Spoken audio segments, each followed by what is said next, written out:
Good morning, everyone. How are you? It's a cloud and cold day today here in Curitiba, but I'm very happy, despite of the weather, because I'm going to talk to a very dear friend. He's an English teacher too, like me, and we are going to talk about his experience. In the beginning of this year, he took some time to go on a sabbatical.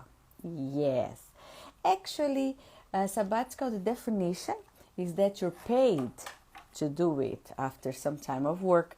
You're paid to stay sometime 1 year or whichever away from your work so you could have other experiences in life. But this sabbatical is not paid for. But the experience itself must have been wonderful, and I'm very, very curious to know about it. So, hello, me. Welcome. So, let's talk to Fernando. Let me see if he's here anywhere. Hello, Lucia. How are you? Good morning. Uh, yes? No sound? Can you hear me? Vocês estão me ouvindo?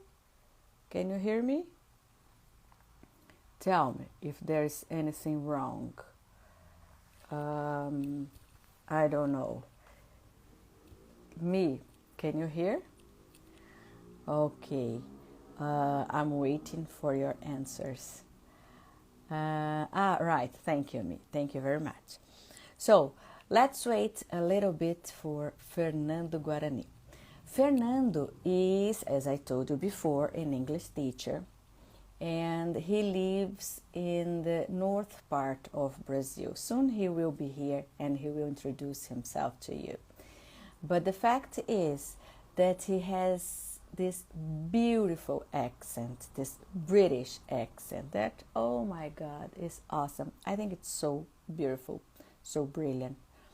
But I cannot try to imitate because it's impossible, right? It would be impossible for me to do his wonderful accent. So I hope he's coming here in a few minutes, a few moments. I hope he's here.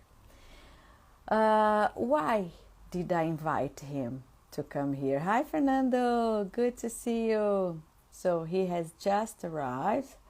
Let me invite him to join me here.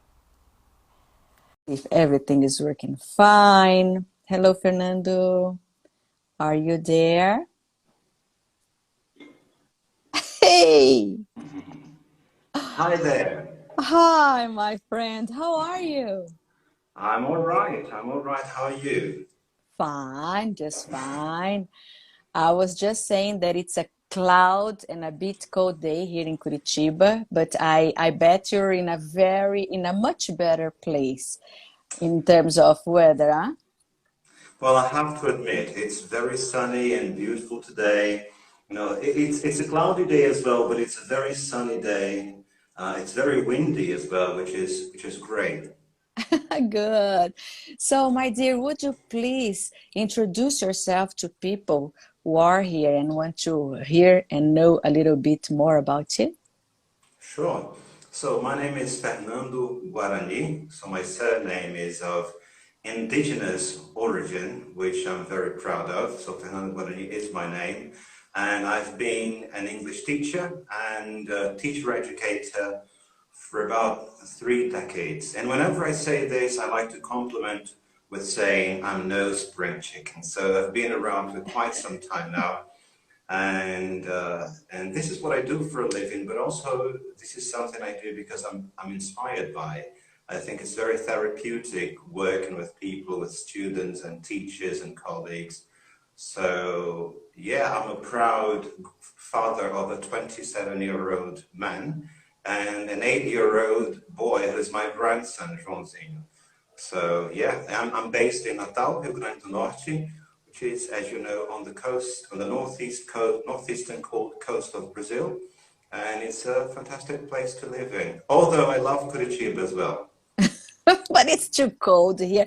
The city is beautiful and everything, but oh my God, the winter here is taking much longer than we expect. But anyways, so tell me, Fernando, how did you become an English teacher? Well, I guess that was an interesting story. Well, it starts with me learning English in the Amazon, right at the heart of the Amazon jungle in Santarém, Pará, in the 80s. And then someone was opening a language school in town. They didn't have any teachers available, you can imagine. The Amazon, 1980s, and so they invited me and a friend of mine who was also learning English to possibly become teachers. So we had no idea what we were doing, but we just, took the challenge and we went. So that was my first step into the world of teaching English. And then I just fell in love with it, and the rest is history. Uh-huh. I truly believe that many teachers have their beginning of career like this. For me, I always loved English. It was my passion. I really did. And I was 16, and the small school I studied back there in São Paulo, also invited me to teach, and I had no idea whatsoever of what I was doing there. But I loved that so much that I wanted to learn, and half of the job is passion, right? Yeah, I would say so. Once you love, you go after it, and then you study and you try, of course, lots of mistakes. But passion is a very good tool to start, right? No, I totally agree with you, Renata, because, there's so many people who go into the teaching profession, so to say, and they just fall by the wayside after, a couple of years or a couple of months because they're not passionate about it. And that's not said as, that's not meant as criticism. Of It's course. just that it's not for them, they have other interests, they're not crazy about it. Because if you really want to keep going, you need to have this fuel, this tool, as you said, this element, ingredient, so that you can keep going through the years. Because there will be, you will be through thick and thin, you will be able to withstand. But without passion, without this fire burning, then it's That's very it. hard. Yes, I truly believe it. And also, actually, I believe for each and every job, right? Uh, the distinction you have to do between job and profession, right? The Exactly, yeah. what you chose to do, if you have the opportunity, which is a privilege. So there's a big difference there. And where did you get this wonderful accent that I never get tired of listening to it? That's sweet. That's It's sweet. Thank true. you. Well, I've always been interested in accents. When I started to learn English, I think basically what was around, even today, was American English. But because there were not too many people for me to talk to, I used to listen to BBC World Service inside my mother's old Beetle. There was this car radio, and like in the evenings, I would go there and listen to the BBC World Service and try to understand. So possibly I picked it up from there. Um, but also, I would say listening to Pink Floyd was another influence. My brother was a big Pink Floyd fan, at one point he asked me to translate the lyrics, a whole album of Pink Floyd The Wall. And I fell in love with Pink Floyd, but I also fell in love with the English they spoke as well. And finally, I had a teacher at a school where I studied, where I went to, Flavio Flammarion, his name was, and he spoke beautiful British English. So I just loved listening to him. His classes they were really the highlight of my week at school. So that must have been the reasons. And then when we got the internet and more exposure to media and material from the UK, etc., then I think I identified with it. I like to say, Renata, that this is my professional accent, so to say. So I talk like this in most situations when they are professional, etc. But thank God I have the ability, which I have developed. It's not really a gift, but it's an ability, a skill that I've sharpened over the years, so I can adapt the way I talk to my interlocutors.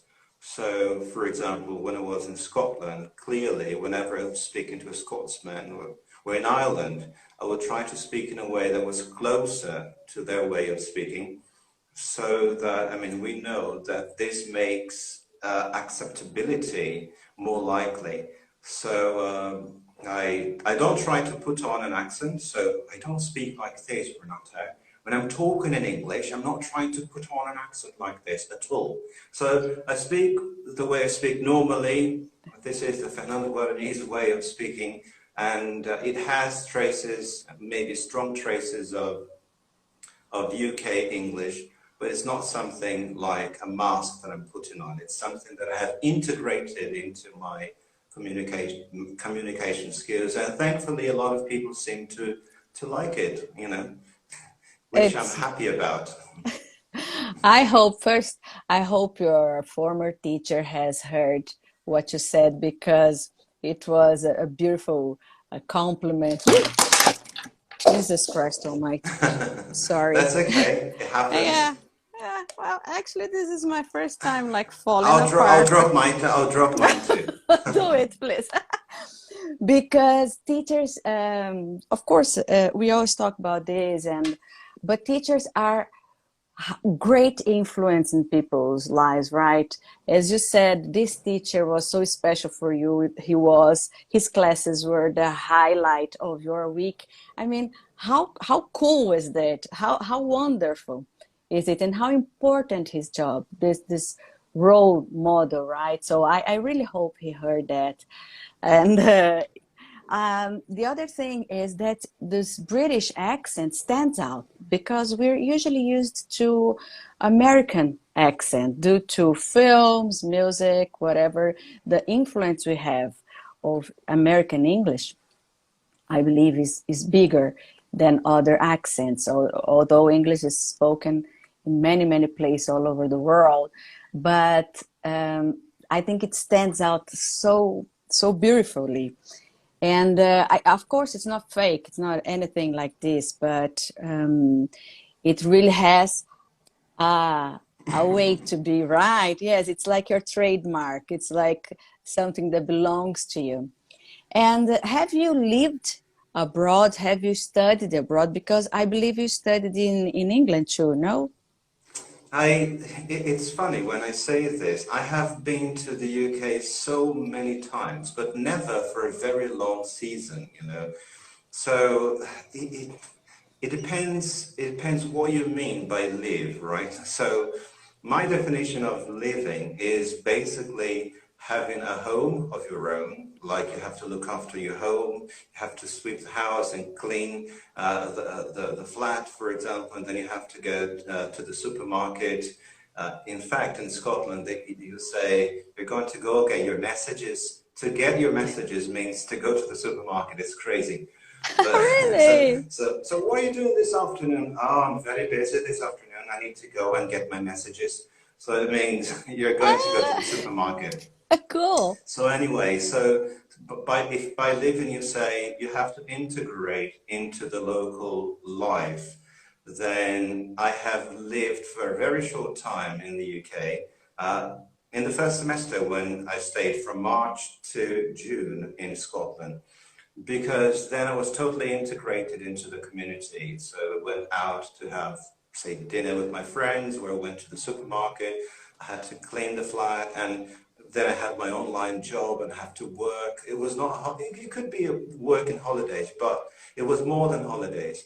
But I've been to the UK, gosh, so many times, but always for short seasons, like a month, you know, or 2 months, or a week, or sometimes 3 days, you know, for work. So yeah, so I've been to Scotland a number of times before, but never for a longer stay. So this was my longest one. So I could say that my English was mostly learned in Brazil. Hmm. Yes. And tell me, have you ever been to other countries that speak English too? Like the Uh, US, Australia, I don't know. I've never been to the US, you know, funnily enough. I think the US is a fantastic place and I would like to go, but there's never been an opportunity or a reason for me to go to the US. I mean, maybe if I were really passionate about the US, I would have made a way of going there, but it's never happened. So I've been to few countries only. I think the only two countries I've been to where English is spoken is Ireland, right, which is another country, it's not part of the UK. And I went very short stay in South Africa, but that was it.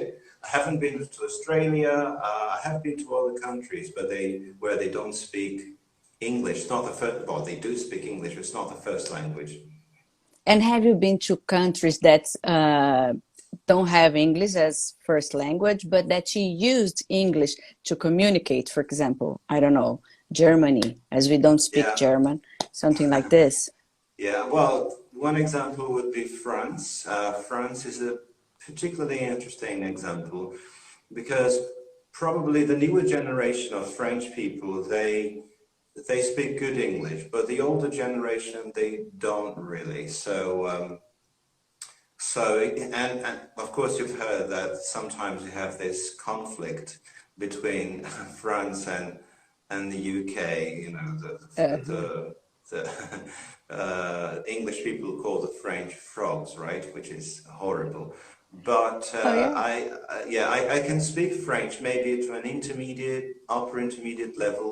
But I remember that the first time I went to get some water, and it was a very hot day, many years ago. So I was by the sand, and I went to try and get some water.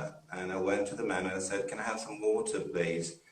And uh, and then he said, "Okay, you're interested in mineral water." So he started speaking to me in English, very poor English, by the way. I was like, ah.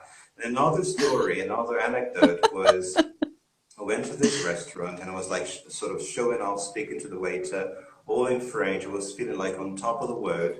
And then I had paid the bill, I had tipped the waiter, and I said, "Hey, could you tell me where the nearest metro station is?" But I made In a mistake French, in in French. French. Instead of saying proche, I said prochaine, so it was a big mistake. And immediately, the waiter who'd been speaking to me in French so far started saying, "Yes, it's very near here. You just go down the road, you look to the left, it's going to be there." And I was like, "Ah." Anyway, and I've recently been to a very beautiful country, Estonia, to visit my friend Karen, and what a fantastic place. So I would say that most people speak very good English and have no problems communicating whatsoever. But I went to the barber to get a trim, you know, and the ladies there, you know, who were cutting hair and trimming people's beards, they didn't speak very good English, so it was a bit complicated, but thankfully one of the clients helped me by translating. The only things I could say were two words in Estonian, tere, which is hi, and aitäh, which is thank you. That's it. So when I walked into the barber, I just said tere, and they thought I spoke Estonian. That was horrible. Anyway, so yeah. And then you have body language, right? Yeah.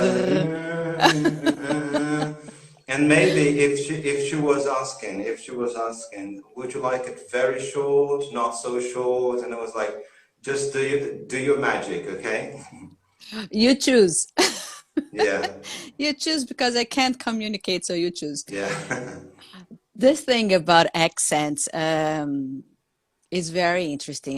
The story you said, I was here thinking that 3 years ago I went to France with my older daughter.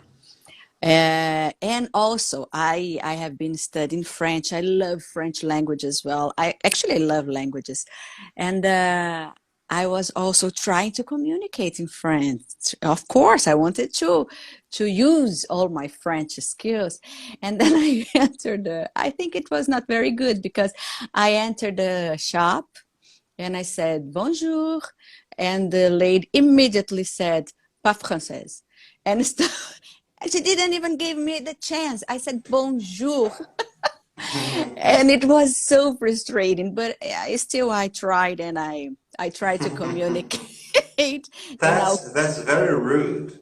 right, I said bonjour for Christ's sake. But anyways, I don't mind. I just kept going. Well, where could I practice more than in France itself, right? Yeah, So it's her problem, not mine. I was doing my exactly. part. True. And so through the Instagram, I could see that in the beginning of this year, as you said, you kind of lived abroad. And one week I consider living abroad already. So you spent, I guess, 3 months abroad. So I'd like to hear a little bit about it. How did you start planning it? How did this idea came for you? How did you prepare for it? Um, anyway, how did you get Okay, there and where sure, did you sure. go to? Okay, pleasure. I do believe that, you know, as we can see in literature and even in philosophy and or psychology, that it's very important for you to, at some point in your life, the sooner the better, to leave your little village and go on an adventure, you know, because that is going to push you, that's going to challenge you, it's going to give you, to enforce stronger synapses in your brain and your experience in life. So it's very important not to be contented or conformed with your current comfortable life, you know. So as I am a middle-aged man, I thought it was a very important moment for me to do just that. It was a bit problematic because this year everything became a sort of a bit more difficult as the pandemic was sort of dwindling and everything became more expensive, like, you know, tickets and accommodation, and the pound was very high, 7.50. So it was almost prohibitive. But then Hmm. I said, I need to go on this pilgrimage, this sabbatical. So there were a number of elements involved. There was the existential element. I felt I needed to move away from my current life, not abandon, but move away for a moment. There was the spiritual element as well. I do believe in God. I call myself a Christian. So it was very important for me to go to a place with a very strong Christian history. There was the emotional one as well. So I would spend a number of months on my own, you know, living in a flat on my own and spending more time with myself than other people. Totally different people, not my friends. I mean, I've got some very good friends in Natal. So in a way, the purpose to challenge myself to grow emotionally, psychologically, spiritually, physically. And so I decided to go. So the planning was basically, okay, I had to do the maths, how much I would be spending every month, you know, some contingencies, because sometimes you plan to pay £500 for a flat and you end up paying 900. So you need to have some space, some room for contingencies. So I did all the maths, all the planning. A friend of mine invited me to go visit him in Dublin, Ireland, and I went there, spent 10 days, it was great. I also decided that I was going to travel light. So instead of taking like clothes and devices and gadgets and everything else for 3 months or 4 months, I decided to travel light with one small suitcase, the type of carry-on suitcases that you bring on the plane, right? So For three So months? yeah, so so I put everything there, you know, just the basics like toothbrush and perfume, one type of perfume, one toothbrush, you know, and the things that I could buy in Scotland, I said I would just buy it there. So I had like 3 long sleeve shirts, about 3 t-shirts, you know. Okay, of course I had underwear galore. That's non-negotiable. Uh, the basic like 3 jeans. So I put everything there. I had my professional camera, but I didn't take a tripod or any extra gadgets. So I really said, okay, I had one warm jacket and also warm.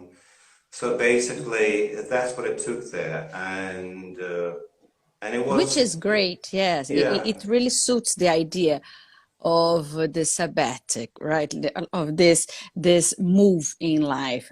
You're not take if you take everything you have, then yeah. you don't leave space for new things, right? Perfect. That's a beautiful way to put it. You're right, you know. And it's funny, you know, just I'll go back to the beginning, but just an anecdote. After some time, it became very easy for me to spot a certain type of Brazilian tourists in Edinburgh. You know, it was really funny because I started observing, and then it was not because of Portuguese, it was because of their behavior. You know, imagine if I were in a store, like in a clothes store. Imagine I wanted to buy an overcoat or something because it was still really cold. So I was walking around there, and I saw that guy. He had it, like the weather, the temperature was outside was like 18, 19 degrees, so warm already, right? The guy had a woolly hat. He had a woolly hat. He had like 3 jackets, an overcoat.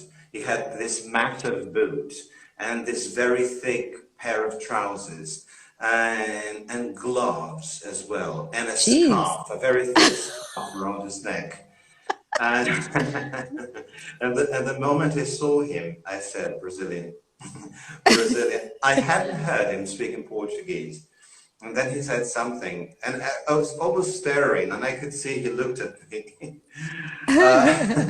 And then he was speaking probably to his wife or girlfriend, and I looked at her, very similar.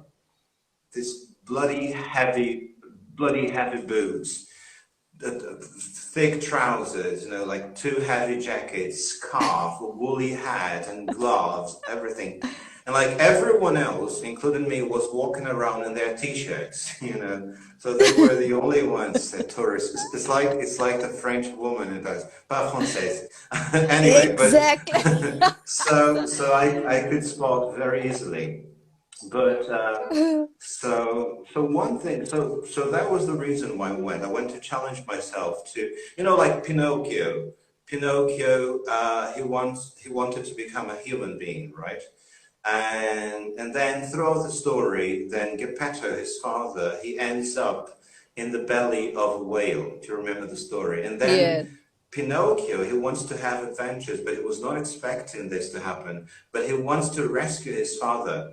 So he, looking for his father, on this adventure, he ends up in the whale's belly, and he finds his father. So this is an image, a picture of someone going on an adventure and finding the father figure. So I don't know anyone who's never had a problem with their father, or we all go through that. And this type of adventure is very important psychologically for you to put some pieces in place. That was for me. You know, Lucas asked me to answer this question for him, like yesterday. He reminded me. And what effect did this sabbatical have on you?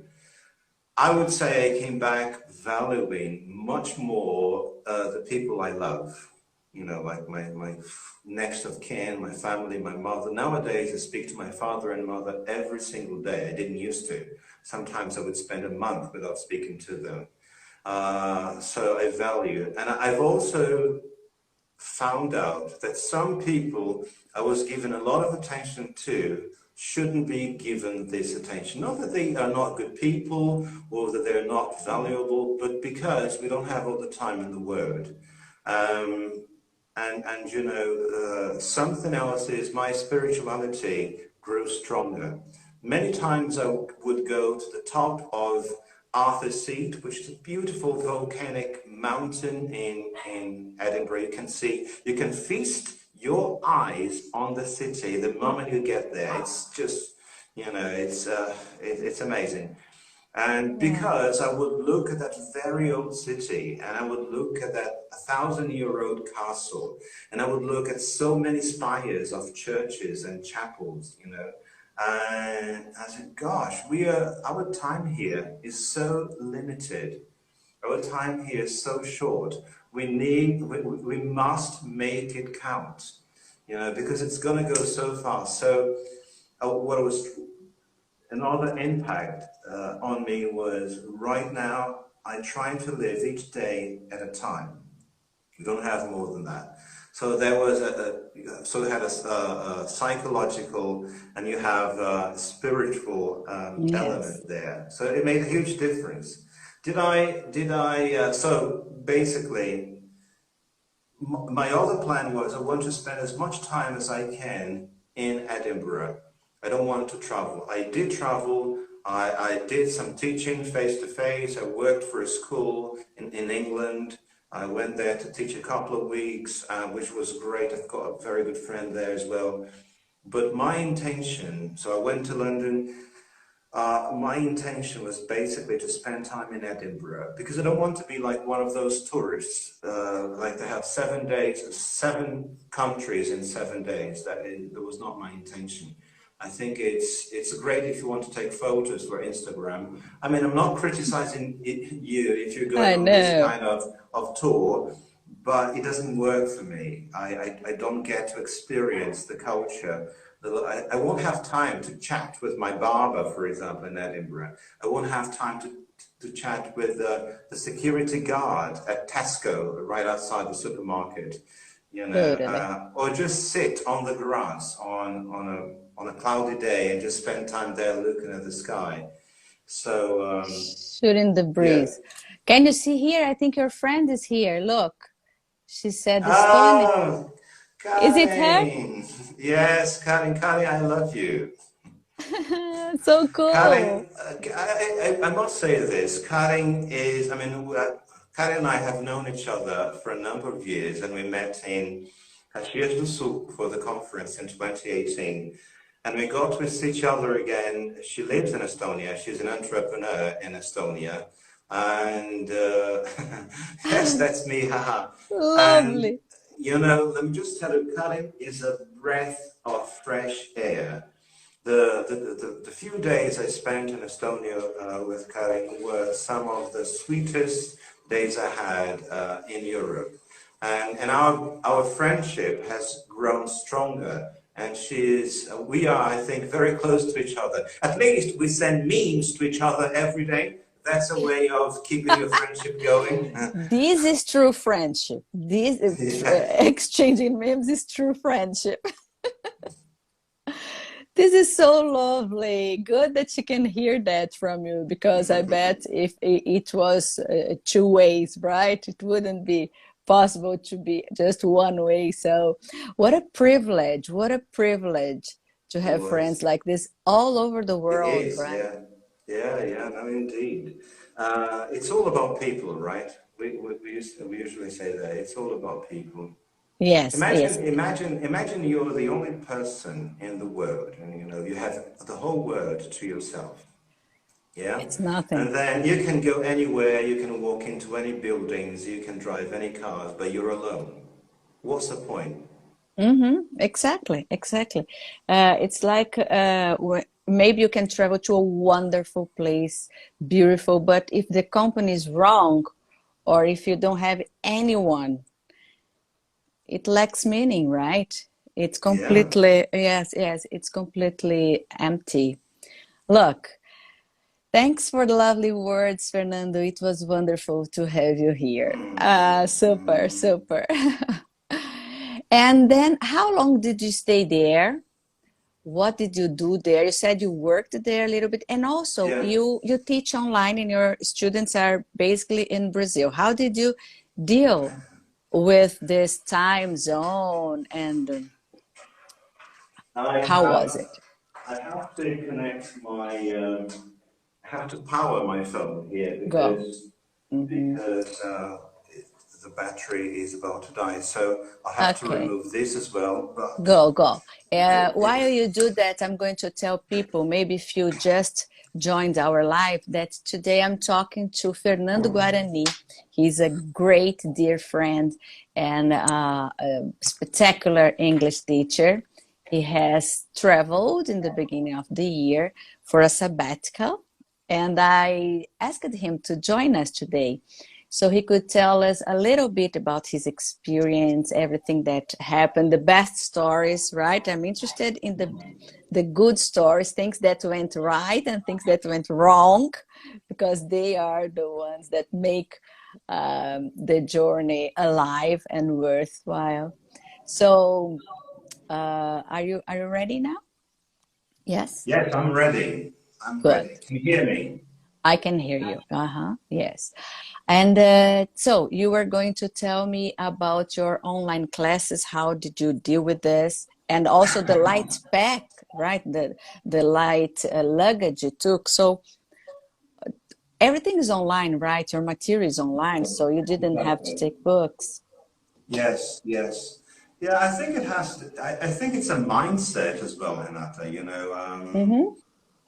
In the last 3 or 4 years, I've donated over 300 books, like physical copies, print copies of books, because I had them on my computer as well, sometimes through a cheeky download, but I had them on my computer. So I think it justified, I mean, having bought the book, the print book, I think it justified having the cheeky download on my computer. So I donated about 300 of them. And nowadays I'm still giving away books because, you know, metaphorically, we go through life with very heavy luggage. And I think in many ways, less is more.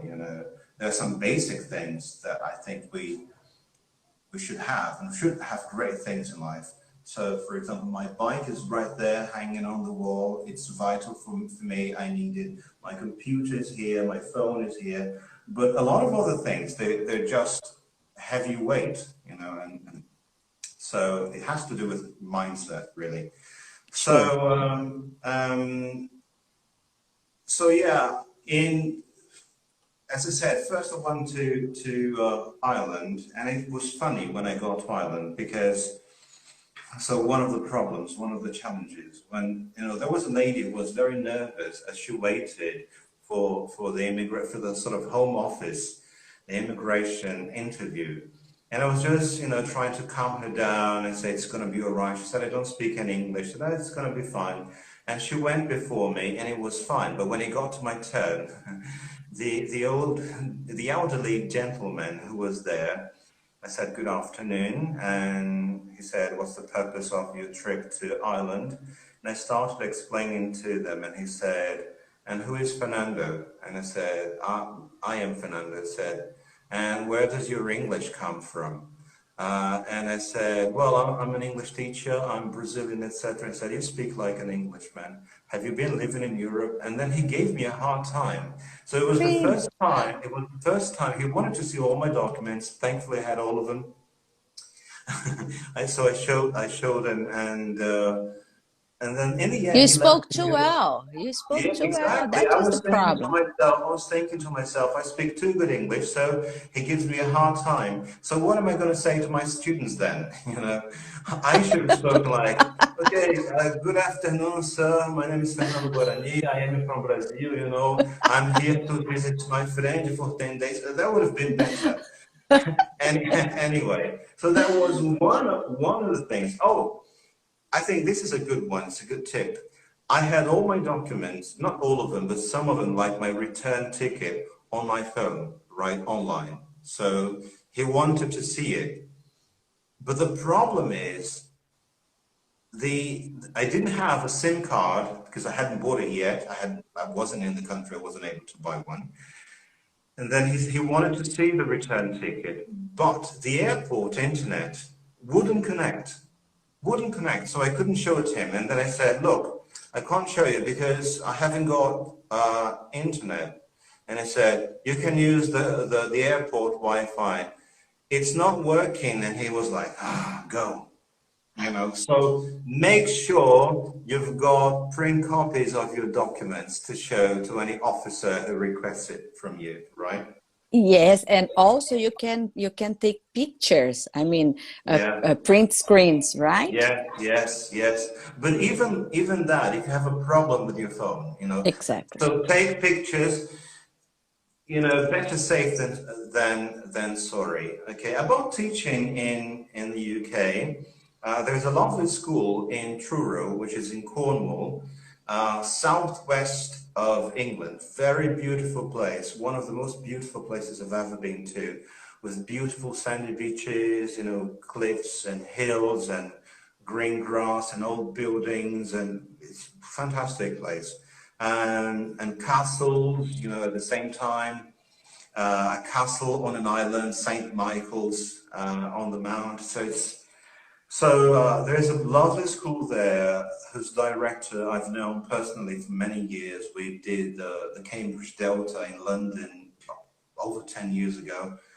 And when he heard I was in the UK, he invited me to come over and teach there for a couple of weeks, which I did. So it's a long way away from Edinburgh. I had to take a plane, which is not common in the UK. I had to take a plane.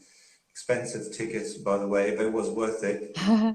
So, and I taught there for 2 weeks. It was basically international students. So we had people from Ukraine, even refugees. They were helping refugees by teaching them English. And we had Arabs, and we had Germans and Asians in general, Chinese, etc. A Brazilian. So it was great. The great thing about it, it's a very small town. So there are not any other people for them to speak Portuguese with. Because if you go to London, for example, and you go to London for English, then probably you have 3 or 4 Brazilians in your class, and that can be a bit of a problem, right? Yes. And when you leave the classroom, you go out, you have people to talk to in Portuguese, right? You're not going to speak English. You're not going to speak English, you know that. And also, if you go to Central, and even Dublin, for example, there are like 60,000 Brazilians in Dublin. There are like 70,000 Brazilians in London. So there are a lot of Brazilians for you to talk to in your mother tongue. So it was great because if they had an assignment or a project or anything, they would just go out into the street and talk to people, and they couldn't communicate in Arabic or in Portuguese with each other, so they had to speak English.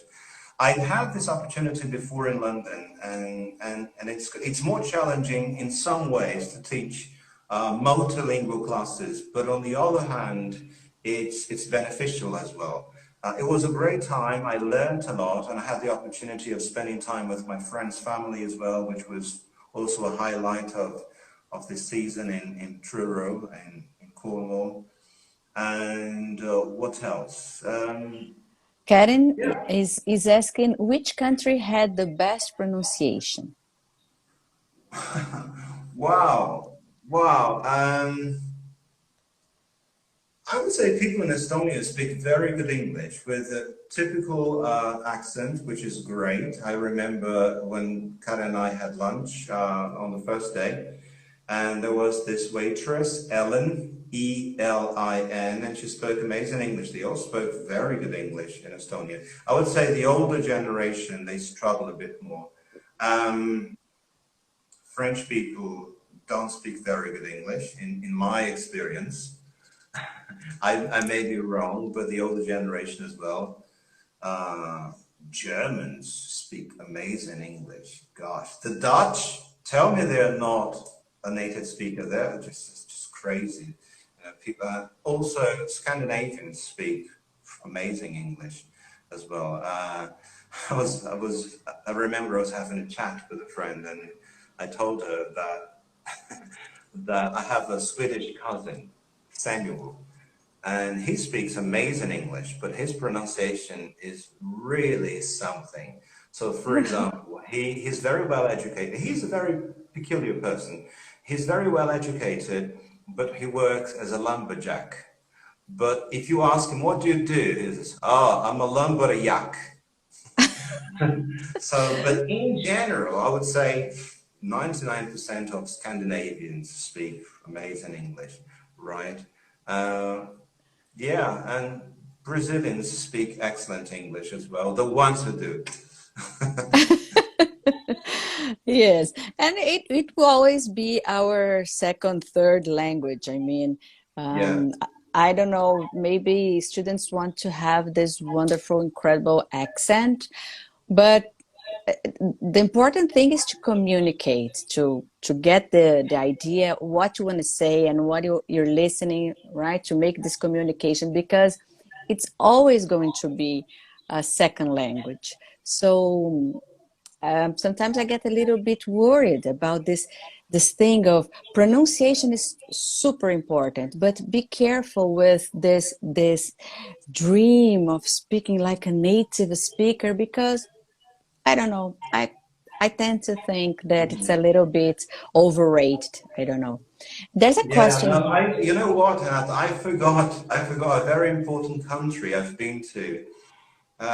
It's Singapore in Asia, and Malaysia, but I spent more time in Singapore. Gosh, so many years ago, I forgot. I told you I'm no spring chicken. Mhm. And if you're speaking about pronunciation and accent, I'd just like to make a point that I've heard and I've seen so many videos online of people defining what pronunciation is and what accent is and the differences, but they so far haven't found one that's really convincing. I think one of the most ridiculous ones was the guy was saying pronunciation is the way you speak, and accent is the manner in which you speak. And I was like, what?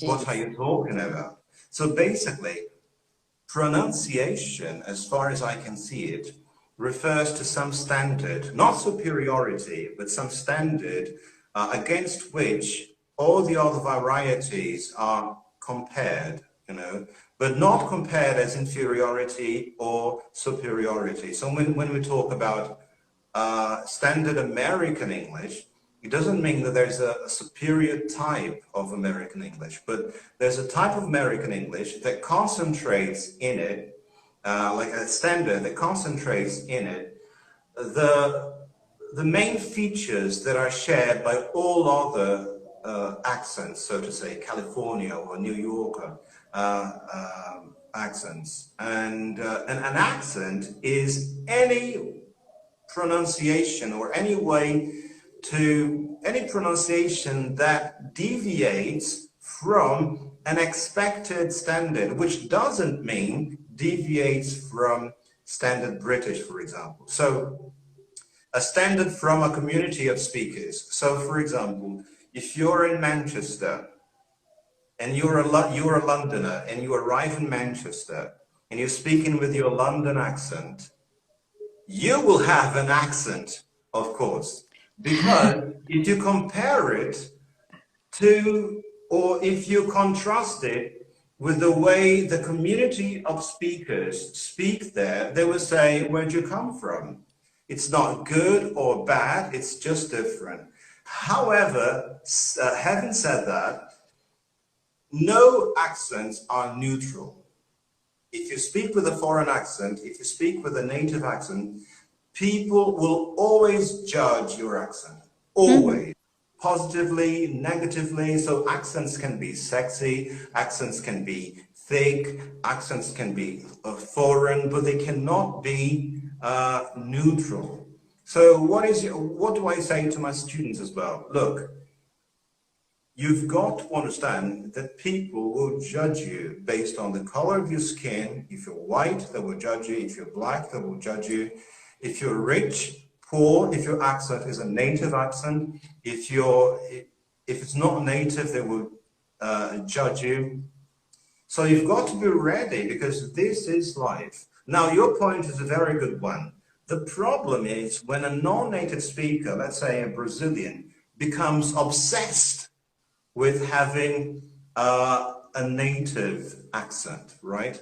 Look, if it really encourages you, motivates you, it's something positive, go for it, no problems. But if you're spending too much time feeling frustrated, down, negative, maybe you shouldn't be focusing on that. Does that make any sense at all? Oh, of course, of course. If it's going to stop you, if it's going to prevent you of communicating, what's the point? I mean, people will judge. Okay, but will you be affected by this judge, these things they say, they think?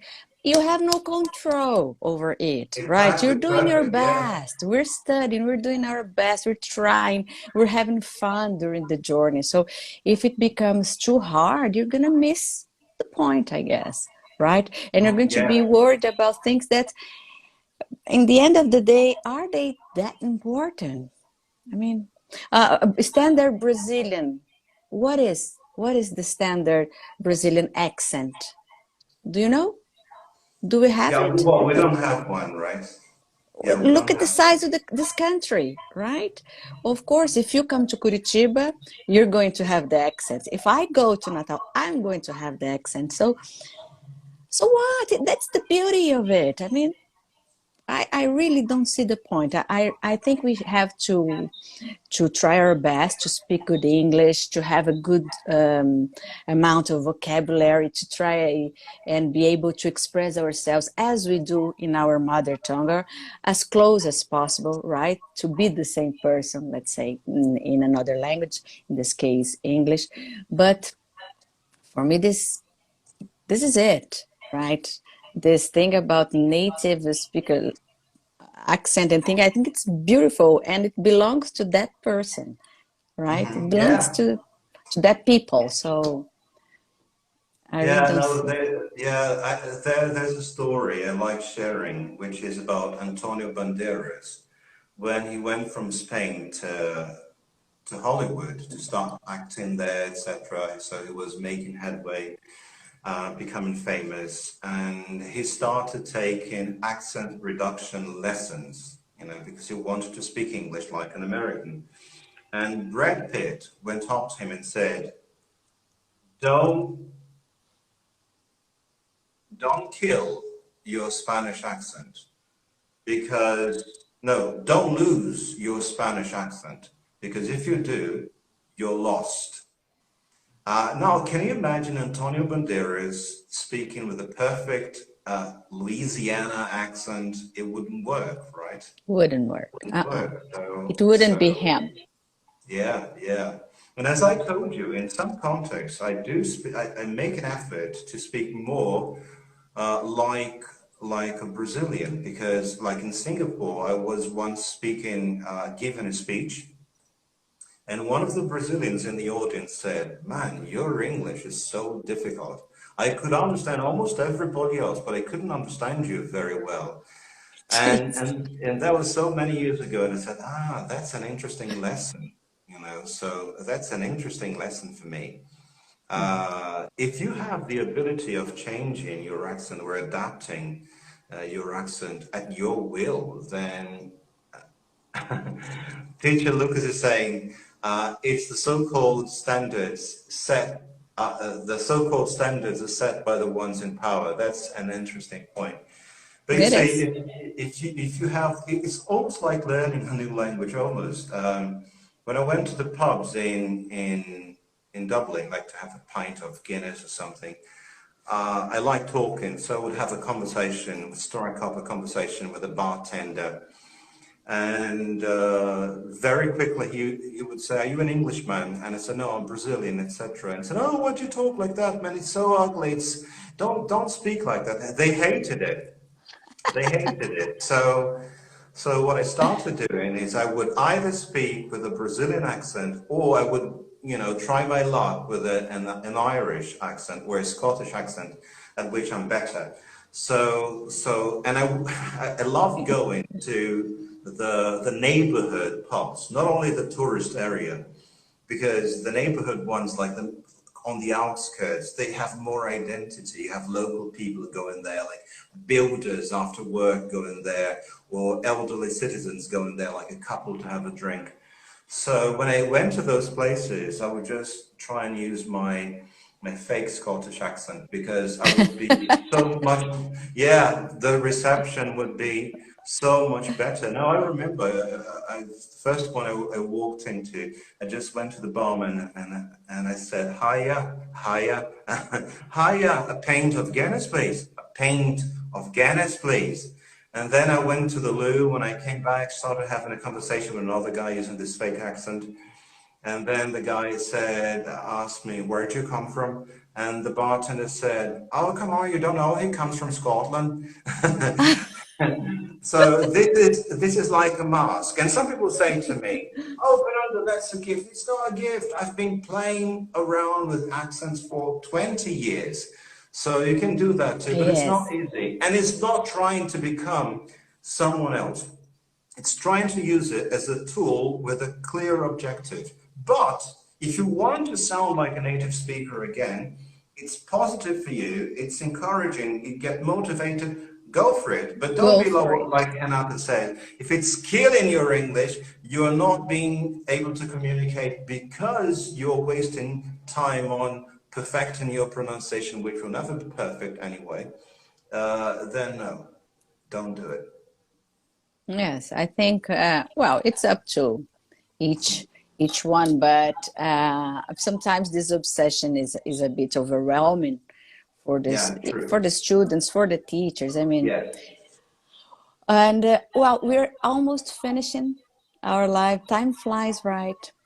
Time really flies when we're having fun.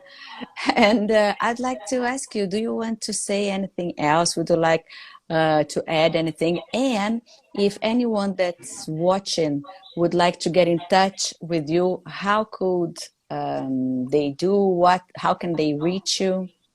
Well, yeah, okay. Guys, so if you have any questions at this point about anything at all, just feel free to ask. I'm trying to find something here that just maybe I could share with you. But if you want to reach me, you just send me an Instagram message, a direct message, and I'll reply to you. I'll be very happy to reply to you. It's Fernando.Guarany, right? Yes, Just like that? With a final Y. That's right. Right. Yeah, I would say, Renata, if there are no questions, my final message would be,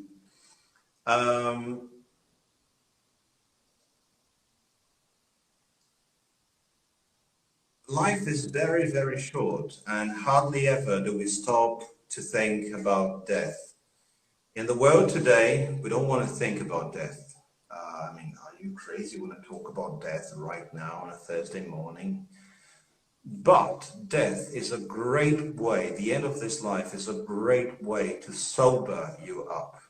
You know, on your last day, you will not be thinking, I've heard this before, you will not be thinking, oh, I would like just one more opportunity to humiliate someone. Oh, I would like one more opportunity to steal this from someone. Oh, I would like just one more opportunity to lie about someone. No, what you want to do, hopefully, if you're not a psycho, is to have more time. Most of us, right, are not psycho. So it's to spend time with the people you love, you care about, you know, and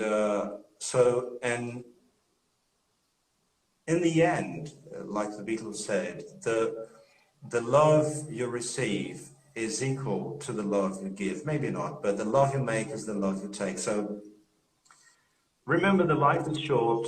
You cannot manage more than one day at a time. And what I really want to say is this. When you wake up in the morning, I've been doing this to myself, so I can say this to you very honestly, very Good. wholeheartedly. You wake up in the morning every day and you say to yourself, what if today could be a good day? If today I could make a good day today, what would I have to do for that to happen? And then you think about what you should do. Really? Because if you don't do it, it's going to be a stupid day. And at the end of the day, you look back and say, oh, what have I done today that didn't make my day good? And what can I do tomorrow to make it a good day? So my hope is that by the end of the day today, before you go to bed, you will be able to say, ah, oh, today was a good day. That's my message. Amen. Good. We really have to remind ourselves that from time to time, even every day. Very good, my friend. I would like to hear about your plans for the future and the next sabbatical, if there's any. But this will have to wait for another live. Okay? Yes. Thank you, Renata. All the best, everyone. Have a good day and a great weekend. Cheers. Thank Bye. you. Thank you for everyone. Have a wonderful day. Bye. Bye, Bye. guys. Thank you for watching.